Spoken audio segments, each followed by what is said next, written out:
Train જતી રહે અને ત્યાર પછી ફાટક 5 મિનિટ કે 10 મિનિટ કે જે 10-15 મિનિટ પછી ખુલી જતું હોય છે, પરંતુ શું તમે એવું ફાટક જોયું છે કે ટ્રેન જતી રહ્યા પછી પણ કલાકો સુધી ફાટક બંધ રહેતું હોય?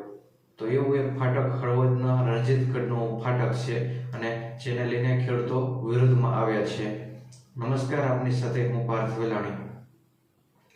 હળવદના રણજીતગઢ ગામની સીમમાંથી રેલવેનું જે ફાટક આવેલું છે અને જે ટ્રેન ત્યાંથી પસાર થાય છે અને ત્યાંના ખેડૂતોનું કહેવાનું એવું થાય છે કે ટ્રેન જતી રહ્યા પછી પણ કલાકો સુધી એ ફાટક બંધ રહે છે, જેના લીધે ગામના લોકોને, ખેડૂતોને અને જે ખાસ તો જે એમ્બ્યુલન્સ હોય કે દવાખાને જવાવાળા કોઈ પણ લોકો હોય, ધંધા રોજગારવાળા હોય, વિદ્યાર્થી હોય, આ બધા લોકોને ખૂબ જ હેરાન થવું પડતું હોય છે. કારણ કે આ કલાકો સુધી ફાટક બંધ રહે, આ તો કેટલો સમય વિલંબ થાય અને આટલો સમય બગડે લોકોનો, એ કેવી રીતે ચાલે? અને જરા પણ ન જ ચલાવી લેવું જોઈએ મિત્રો, એ સ્વાભાવિક છે. કારણ કે આવી રીતે જે કલાકો ફાટકમાં જે લોકોને બગાડવા પડતા હોય છે, લોકોના જે કિંમતી સમય અને કિંમતી કામો હોય અને એ જરૂરી જે સમય તે આપેલો હોય, તો ત્યાં સમયસર કેવી રીતે જઈ શકે?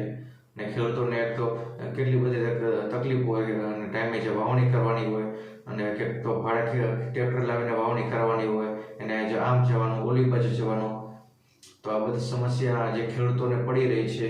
અને જે ખાસ તો એમ્બ્યુલન્સમાં જે પ્રેગ્નન્ટ મહિલાઓ હોય અથવા હાર્ટ એટેકના જોખમવાળા વ્યક્તિ હોય, આવા જે ઇમરજન્સી કેસો હોય, તો એને શું કરવાનું?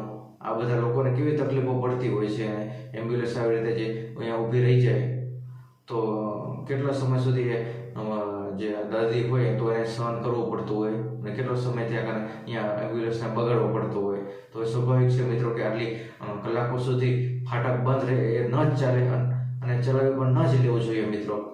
ને આ રણજીતગઢ ગામના જે ખેડૂતોનો આ પ્રશ્ન છે, તો એ જે તંત્ર સુધી, રેલવે વિભાગ સુધી જવો જોઈએ, સાંસદ હોય તો સાંસદ સુધી જવો જોઈએ વિડીયો, ને આ પ્રશ્નનું તાત્કાલિક નિવારણ આવવું જોઈએ. 70C નંબરનો આ ફાટક છે, રણજીતગઢ ગામનું આ ફાટક જે ત્યાંથી ટ્રેન પસાર થાય છે અને એ ગામના ખેડૂતોનો બધાએ જે વિરોધ નોંધાવ્યો છે.